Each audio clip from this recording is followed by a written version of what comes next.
Welcome back, everyone. First of all, let me say how very pleased I was when Richard put to me the idea of having a conference here in Kingston in honour of Frances Yates. I think that although towards the end of her life she was greatly honoured, I think there is a sense in which her contribution has what shall we say, has fallen into a little bit of an eclipse in the intervening years.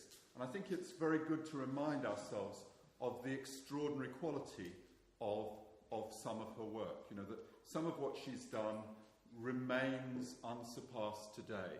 What she did on festivals, or what she did on royal and imperial imagery, what she did on the French academies, the biography of Florio. And I think there are other fields in which one can feel that she was a pioneer who established lines of research which inevitably have, in some respects, gone beyond what she did. And of course, like all of us humanist scholars, sometimes perhaps she was over-optimistic about the match between the documentation and the theories. And I think it's a good thing for us to remember that that's something that can happen to any of us. Sometimes when we have a pet idea, we see a document and it jumps and we take it that way, and we perhaps aren't always as questioning and as doubtful as sometimes we wish that we had been. I suppose the whole business about the Galileo drawing would be an example of something where wishful thinking perhaps sometimes takes the advantage. So as I said, first of all, I'm very grateful to Richard and his team for putting this on, because I think it's very important to mark the importance of her contribution. But now let me go to my official job and introduce Margaret. Margaret McGowan, of course, was a pupil of Frances Yates at the Warburg Institute in the early 1950s. She's a research professor of French at the University of Sussex, where she was senior Pro-Vice-Chancellor between 1992 and 1997. She's a Fellow of the British Academy, of which she was Vice President from 1996 to 1998. She's published on festivals, on royal entries, on dance history, on Montaigne, on Ronsard, and on the vision of Rome in late Renaissance France.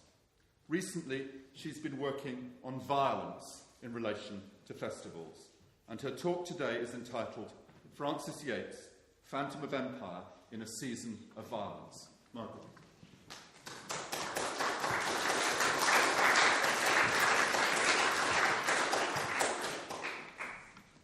Thank you very much, Peter, for that introduction, and I would like to endorse what you said about Richard having organised this festival of Frances Yates, because that is what I feel. She would love to have been here, because she herself much enjoyed dispute, as I discovered as a student of hers. Whenever, and it was very often, I didn't agree with her, she became even more enthusiastic. She was a very enthusiastic teacher and scholar. And she was a writer who followed her intuitions, pursuing them along paths unexplored by other scholars of her generation. But what gave her writing particular potency was she seemed, as we've already heard today, to walk hand in hand with the artists and philosophers she was interested in, conversing with them as though they were her living companions. Using methods of analysis developed at the Warburg Institute, which she joined in the middle of World War II in 1941, she drew connections between texts and across images, put magic and science on the same plane of significance, and studied poems and philosophy together. Although, as we've heard, her enthusiasm often could lead to overstatement, to a tendency to offer a single layered projection of a thorny subject made up of many complexities, she nonetheless opened up exciting new fields of inquiry. She revolutionized our knowledge of the art of memory.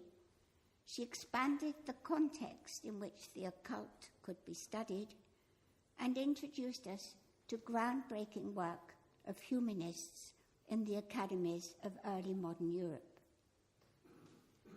Today, I want to explore a notion coined by her. It's that of the phantom of empire, a concept that lurked behind her imaginative reconstructions of the past and which revealed habits of mind that tend to get forgotten in the crush of past events and facts reassembled by historians. As she herself observed, and Richard quoted it earlier today, history as it occurs is not the whole history, for it leaves out hopes that never materialized.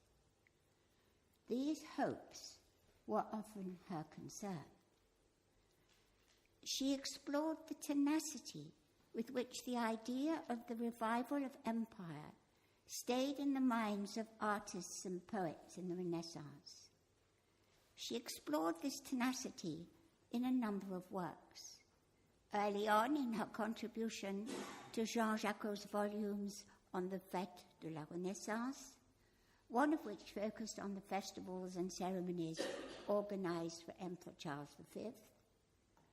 Also in her edition of the entry of Charles IX into Paris in 1571, which was published in 1574, and more comprehensively in her book that we've heard about already today, Astrea, published in 1975, which brought Elizabeth I centre stage.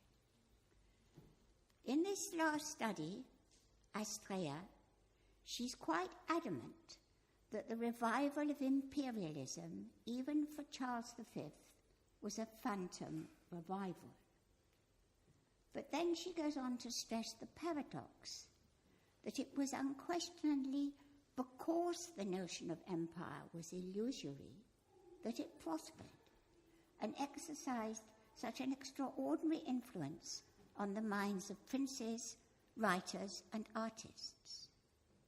Thus she states categorically on page 1 of Astrea, it is precisely as a phantom that Charles's empire was of importance, because it raised again the imperial idea and spread it through Europe in the symbolism of its propaganda.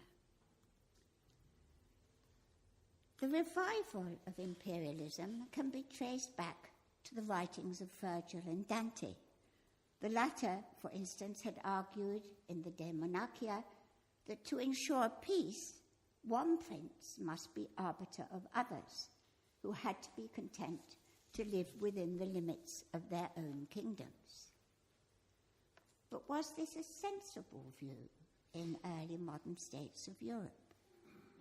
Erasmus thought not, since the individual concerns of princes and their ambitions rendered Europe but a shadow, and rendered empire but a shadow and a phantom. Yet the notion did revive. It had been attributed to French kings by the end of the 15th century, to Charles VIII in particular, and was thought to belong more comprehensively to Emperor Charles V, ruler of vast territories and elected Holy Roman Emperor at the beginning of his long reign in 1519. The concept of empire was very fluid, capable of being manipulated in any number of ways. For Charles V, his imperial attributes were the eagle, with its wings spread over the world. His device, adopted from 1530, but suggested even earlier in 1519, was the two pillars of Hercules. You see the device as it was depicted in the volume commemorating his life, published in 1558. The pillars of Hercules as standing at the threshold of the limits of the known world and inviting discovery beyond those limits. His motto, plus ultra, even further, implied both unlimited territorial dominion and the capacity to reach always beyond oneself. And finally, the imperial crown closed at the top. His son, Philip II, inherited these attributes. In France, however, Henri II, as earlier French kings before him, also sported a closed imperial crown, a personal device in the shape of a half-moon with the motto Donec totum imperiat, orbem, till he replenished the whole world. Henry II's device. His imperial ambitions couldn't be clearer. His son, Charles IX, also appropriated the imperial crown.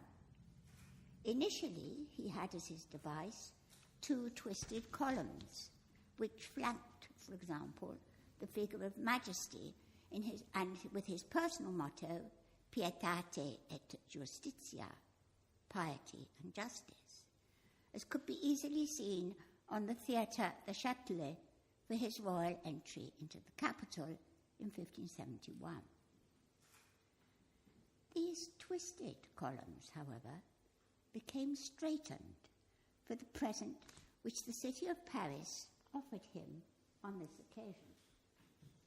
There you see them nice and straight, indistinguishable from Charles V's pillars of Hercules. These were straightened on the express instructions of the king.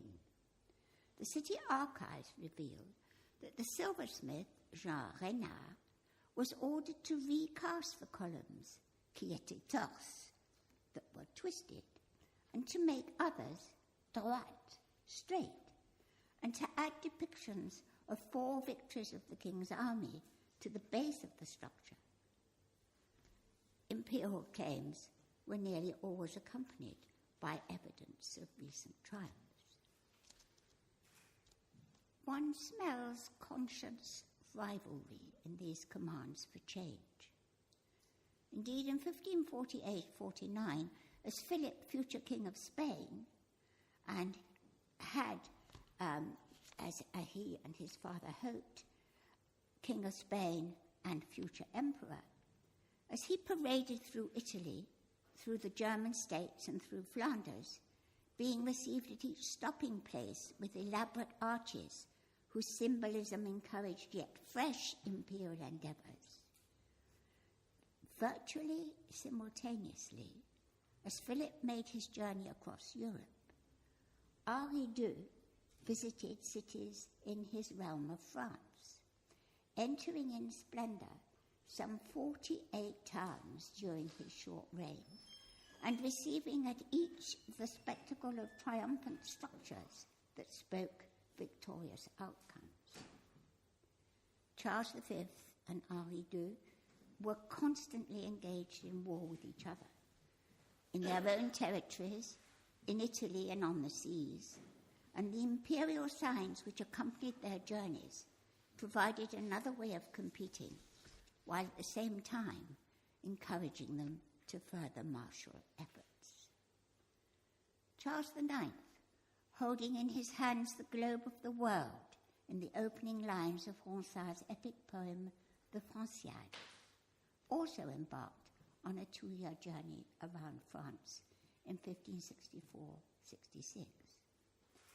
The cities which he entered, fully armed and guarded by many troops, put themselves out, and on the temporary structures which they built to greet him, they had painted imperial symbols expressing their hopes from this young monarch whose future triumphs would bring lasting peace, putting an end to the atrocities experienced everywhere as religious strife touched every corner of the land. Why then was there so much emphasis on a concept which realistically could only belong to one prince, and which was commonly attributed to so many. How did the notion of imperialism survive at a time when a new political thinking suggested it was an outmoded idea? One thinks of the arguments set out in Jean Baudin's La République of 1576, for example. Can such emphasis and the durability of its influence be explained by the effects of those very wars that had raged all over Europe? There were conflicts, such as the interstate hostilities in Italy. There were the perpetual wars waged by the Turks, whose sultans' claims to religious and political hegemony were as ambitious as those of Christian imperial claimants. There were the religious controversies in England, in France, and in the German states and the Low Countries. And we should not forget the military invasions, Spanish armies in France, in Italy, and in the Netherlands, English troops in France and in Flanders. Civil disorder was endemic, with massacres on and off for decades. Such was the context of violence in which notions of imperialism thrived. Yet patently, Charles V was no more in control of his vast territories than French monarchs could ensure peace in their lands. Reality laid bare the empty, shadow-like nature of the notion of imperialism. It was in truth a phantom, while its influence is present in all the manifestations of power in action at this time. Before considering such representations, let's examine how the word phantom was used in contemporary writing. For although a shadow, it had meaning and uses. The historian Jacques-Auguste de Thou, in his vast history of his times, entitled appropriately Histoire universelle, whenever he mentioned the Cardinal de Bourbon, now the Cardinal de Bourbon was the Catholic League's candidate to succeed Henri III as King of France, whenever he referred to him as a fantôme. For example, the Duc de Guise, and I'm quoting de Thou, traînait le vieux cardinal partout avec lui comme un fantôme qui lui servait à faire illusion au peuple. The Duke dragged the old cardinal around with him like a phantom, which served to bamboozle the people, who, at the Duke's insistence, saw in this shape their future king. In other words, the cardinal was a pawn, an empty vessel giving substance only through the power and reputation of the Duc de Guise, who wanted at all costs to deprive the legitimate Henry of Navarre, now converted to Catholic faith, to deprive him of the throne of France. De Thou's use of fantôme to characterize the aged cardinal shows his disbelief in the substance of the prelate's claim, his insubstantial presence. De Thou divined merely served to dupe the populace.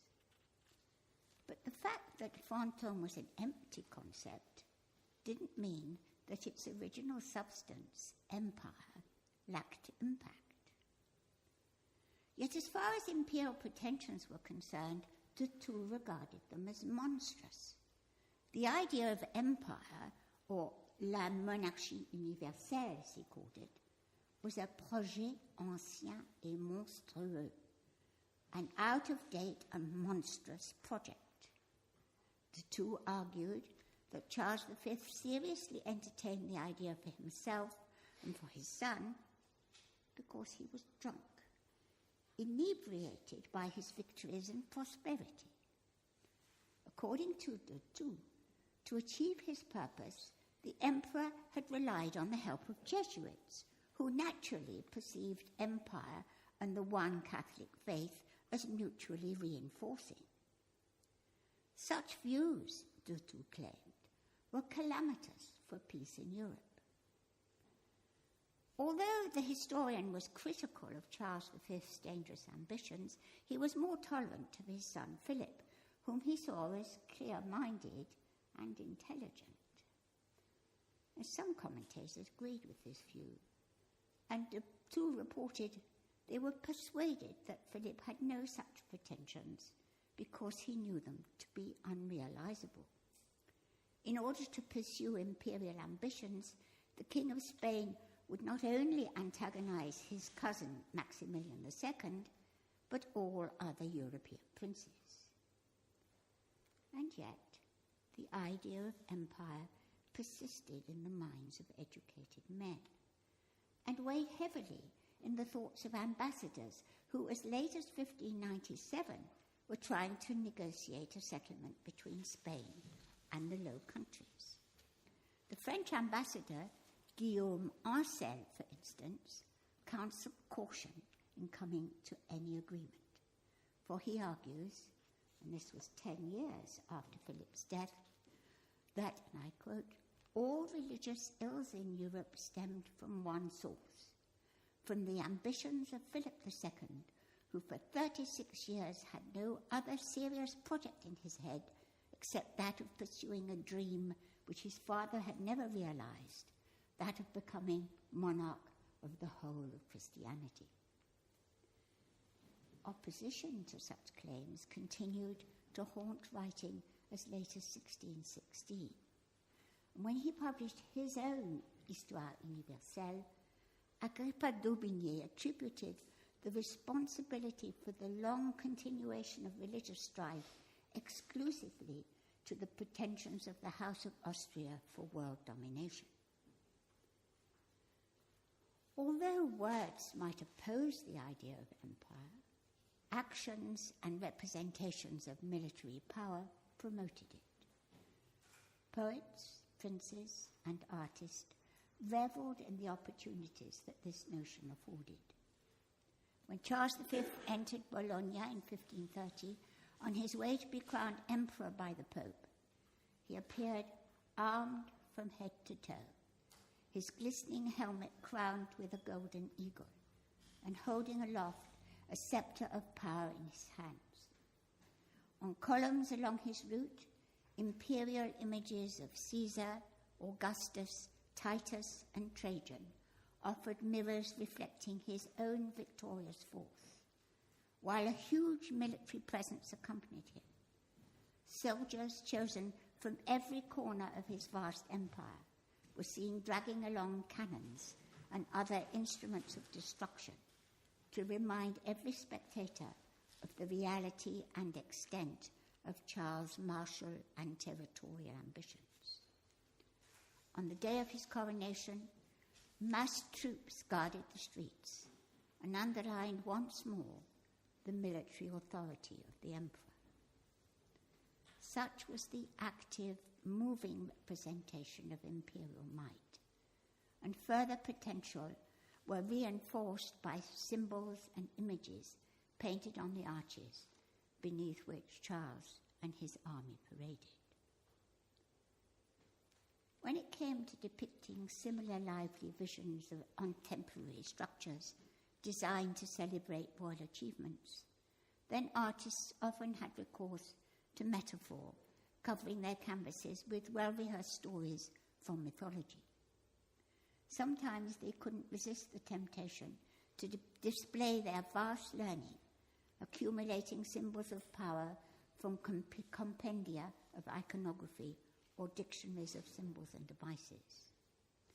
These were supplemented with legends such as that of Jason and the Argonauts' quest to recover the Golden Fleece, used by writers and artists to reflect the heroic qualities of patience and persistence required of any prince seeking fame and victory. Another recurrent theme was the 12 travails of Hercules, depicting the range and variety of the gargantuan tasks that faced a modern hero. But the representation of myth which I want to evoke today is that of the struggle between the giants against Jupiter and the gods. In other words, the revolt of forces of disorder against legitimate rule, and through the triumph of imperial power over rebellious heretics, be they Protestants or Turks. One of the first depictions of this theme to be seen by Charles V was the Grand Salon in Admiral Andrea Daria's palace in Genoa, where the emperor was entertained in 1529 and again in 1533. This impressive virtuoso display, recently created by Farina del Vaga, was repeated on the arches constructed for the imperial visit in 1529.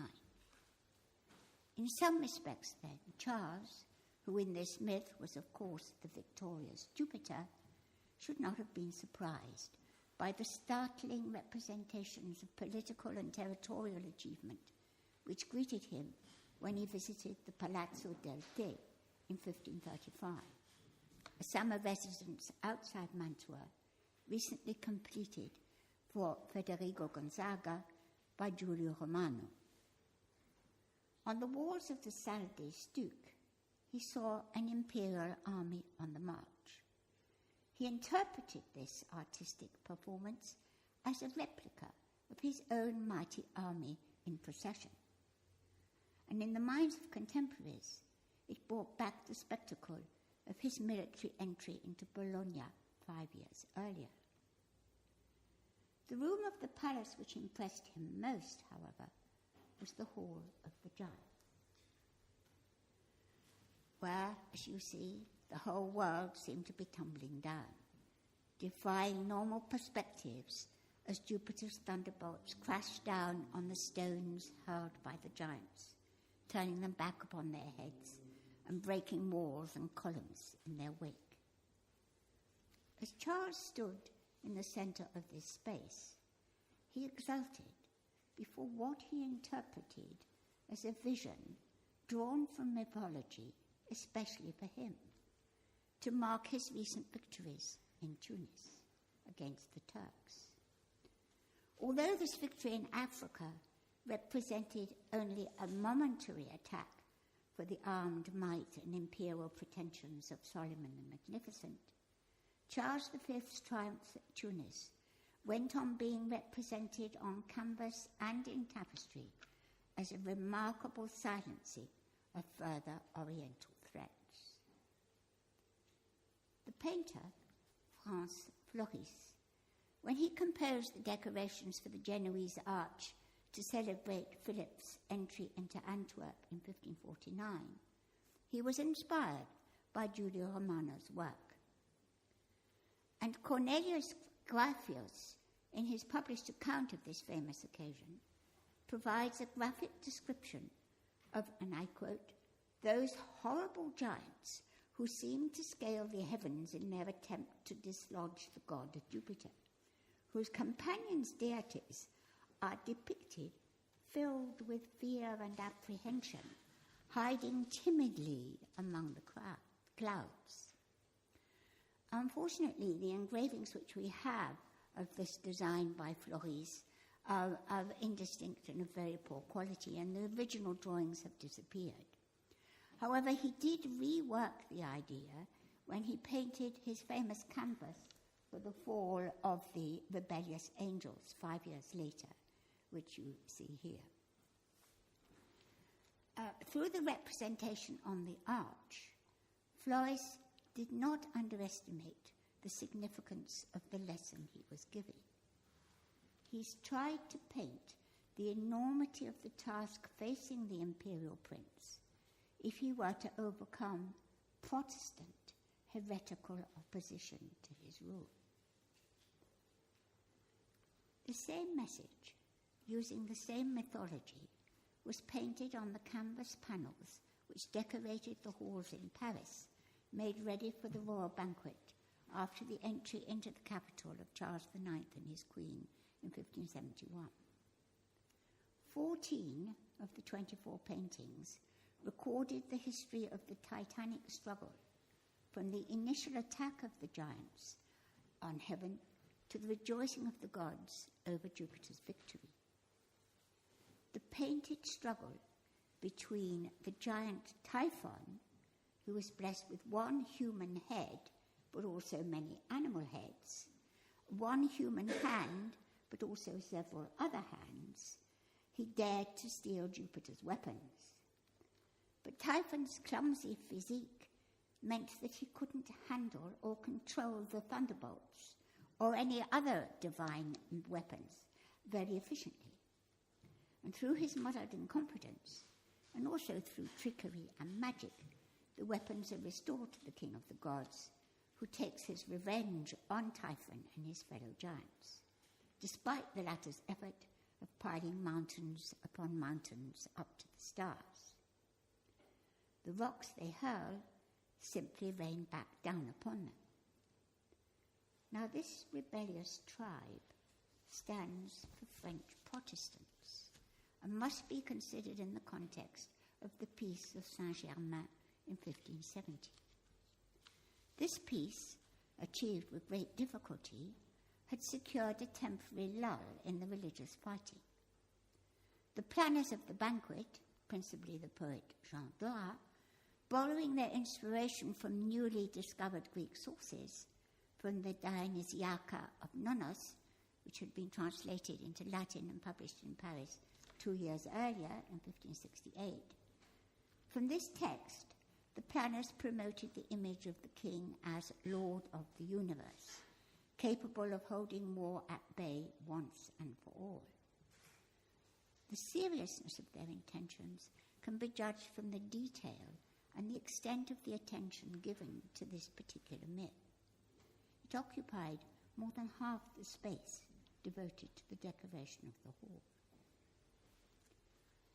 It's surely no coincidence that poets and artists chose the myth of the fall of the giants in the years from 1562, when religious contention spread uncontrollably through France. The myth provided them with opportunities to show devastation in the raw, to attribute blame, to excite the minds of readers and onlookers so that they might search for compromise and peace, and to offer vivid warnings of the consequences of not doing so. The violence had been spread out upon the representations for royal celebrations in 1571, and it had its corollary in the frenzied graphic engravings of Tortorel and Périssin, published as a commercial venture in Geneva in 1570. Philip Benedict has shown how these engravings, intended to be sold to Catholics and Protestants alike, recorded dreadful contemporary events in simultaneous narration: massacres, rapes, battles, sieges, and citizens butchered by their neighbours. And I want to show you just two examples.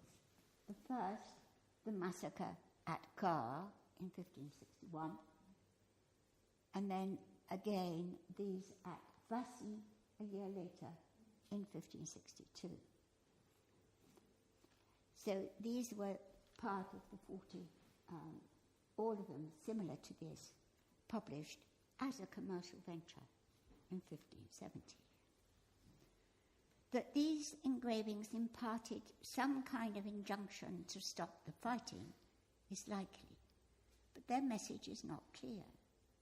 The facts of murder and death are obvious enough, but whether the perpetrators are Protestant or Catholic is less clear, since the pictures present a jumble with figures at the rear being the same size as those in the foreground. Only a contemporary observer would be able to determine the perpetrators in each case. As the Parisian printer Jean Leclerc observed, on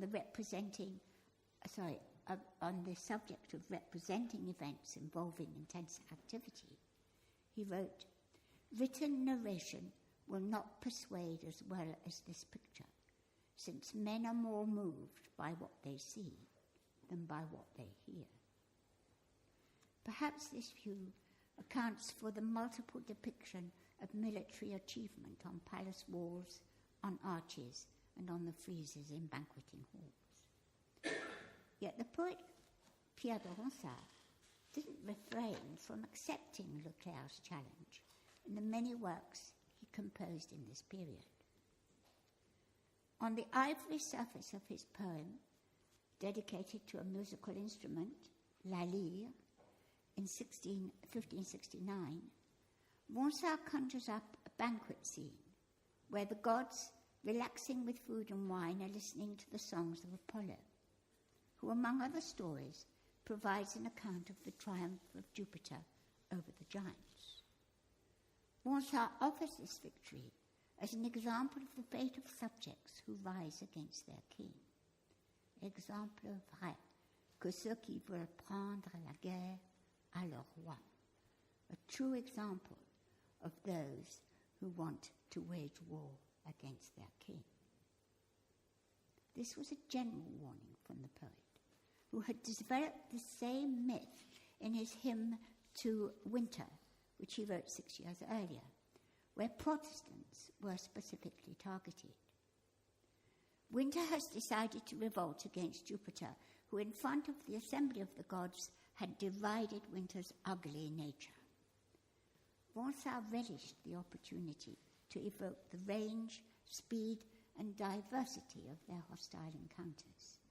He conveys the noise of battle, the clang of steel, the crash of tumbling rocks, and the roar of trumpets. During a victory banquet, Jupiter is persuaded to free his prisoner Winter. The god's speech is restrained and conciliatory, offering a lesson in policy to the young King Charles. This living Jupiter, Charles, has conquered the Protestants, symbolized by the revolt of the Titans, and he has offered the hand of peace to Winter, who stood for the Reformed Church. Thus, the imperial power has, in the poet's vision, the capacity to triumph and then to appease. At the outset of this talk, I suggested that the concept of imperialism was fluid and subject to manipulation, and it did indeed acquire another interesting and significant twist. By 1613, many of the attributes of imperialism had not only been applied to the bringing back to order of the Protestants, the concept itself had been absorbed into the semantic field of pan-Protestantism. Frederick V, Elector Palatine, became a heroic defender of the Protestant cause. He was portrayed in the propaganda surrounding his marriage in 1613 to Elizabeth, daughter of James I, as the figurehead of the military-led Protestant press.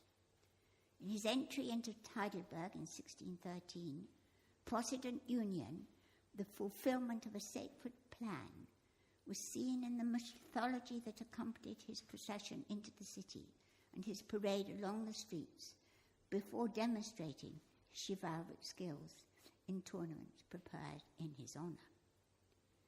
He, Frederick, was the victorious Jason, his followers the loyal Argonauts. His ship, the Argo, was built and protected by the goddess of wisdom, Pallas Athene. In David Jocquet's detailed description of these events, the accent was on discovering the meaning of the symbolism, to the extent that reporting actual combat in the lists was virtually overlooked.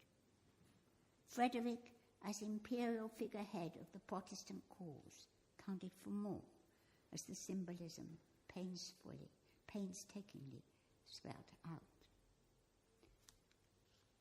The discovery of the New World provided further impetus for extended expressions of imperial ambition. In parallel with the imperial triumphal cars and classical Roman processions directly imitated from Montaigne's famous panels of Caesar's Triumph, now at Hampton Court Palace, and those which paraded before the French King Henri II on his entry into the city of Rouen in 1550. In parallel with these reminders of triumph was an exotic spectacle which he encountered as he progressed along the streets. Constructed alongside the River Seine, was a scene occupying more than 200 feet in length, depicting the lives and habits of 50 real Brazilians from South America, performing their daily tasks, building, fighting, hunting, dancing, fishing, all demonstrating truly, as the text claims, their customs, which the king observes as the potential ruler over such new domains. Discoveries of new lands and control over them was an opportunity also seized by John Dee, Queen Elizabeth's astrologer, who, anxious to build up the power of the British Navy, was lavish in his praise of Elizabeth I as absolute monarch. This enthusiasm for imperialism was first expressed in his published work in 1577, The General or Rare Memorials Pertaining to the Perfect Art of Navigation. Although these concerns were chiefly historical, on the engraved frontispiece of his work, Queen Elizabeth is shown holding the rudder of a ship named Europa. The ship is the largest element in the engraving, and in this vessel the Queen advances on the figure of Ocasio, opportunity, perched high on a rock overlooking new lands overseas. Elizabeth visibly directs her craft towards these new discoveries, thus aspiring to empire through her power over the seas. A year before, in 1576, Dee had been composing the boundaries of imperial Britain, and there had developed historical, legal, and cartographic arguments to support his views on Britain's claim to maritime power.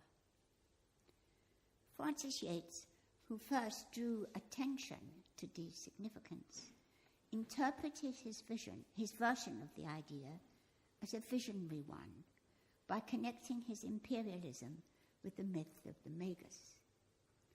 Recent scholarly work has shown this approach to be a little flawed. In the recent work of William Sherman, for example, and in the editors of Dee's works. Nonetheless, such inspiration is expressed in the many maps which claimed vast new territories, not only for England, but also for Spain and France, thus perpetuating the phantom of empire.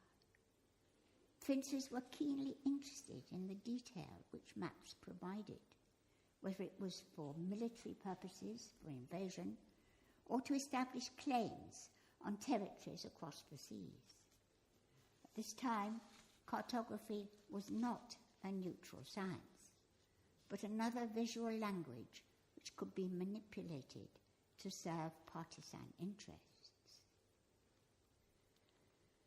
In conclusion, we might ask why the illusion was so pervasive when the reality of violence suggests the impossibility of imperialism being able to realize its potential, or being anything other than a kind of ghost or phantom.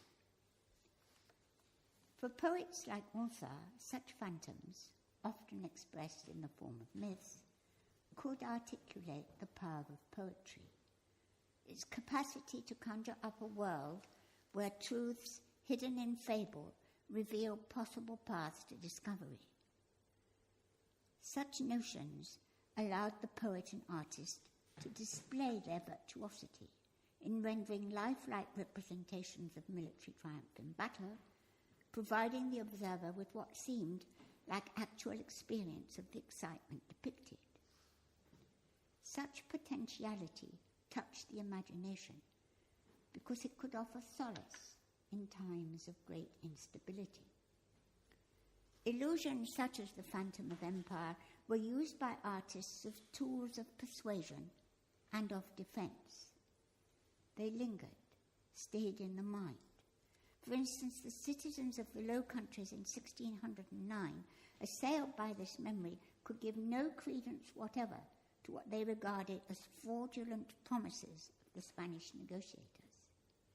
They could not believe them when they remembered that the king of that nation, Philip II, who had been dead for over 20 years, had clung so tenaciously, as they thought, to his projet chimérique de la monarchie universelle, an acknowledged phantom chimérique, but one which still informed their thinking.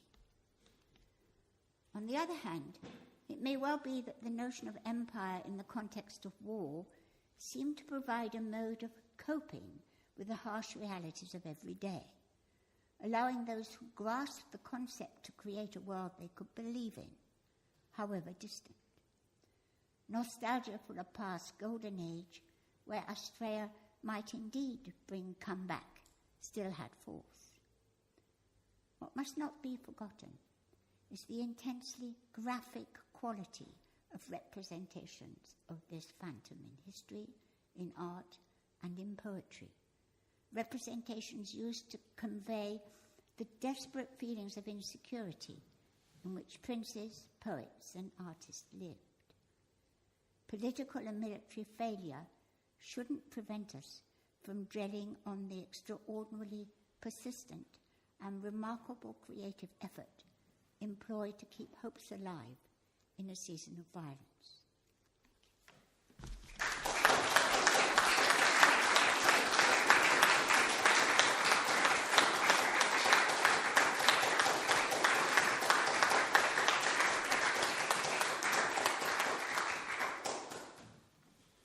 Thank you for showing us how much this image was used and how it could serve ideas of establishing peace and enduring war and warnings against ambitions at the same time as offerings of ambition to the princes who wanted to think in that way. I think you've given us a real sense of the sort of the way in which this concept can be employed in so many different ways by artists and advisors. Are there any questions?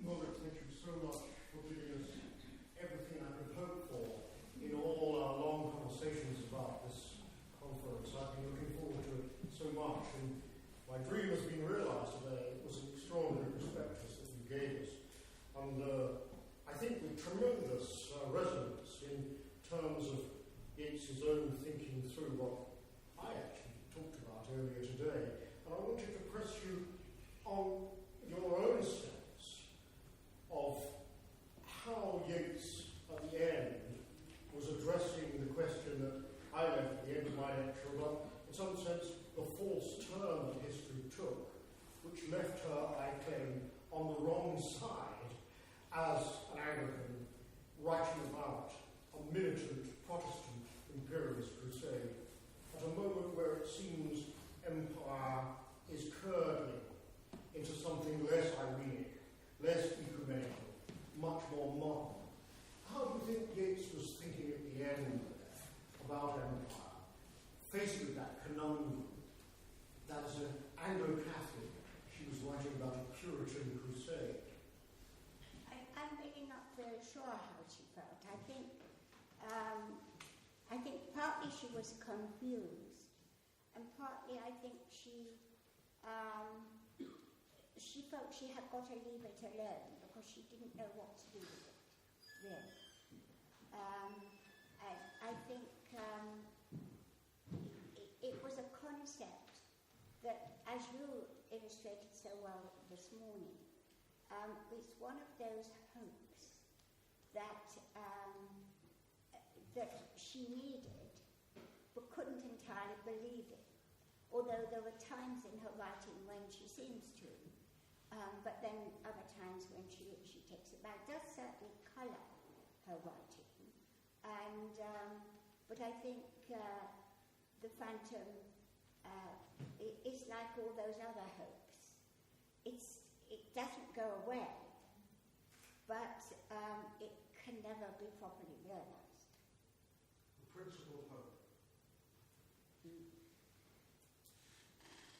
Okay, well, perhaps we should move on to the next session. Maybe we could thank Margaret once again before we do.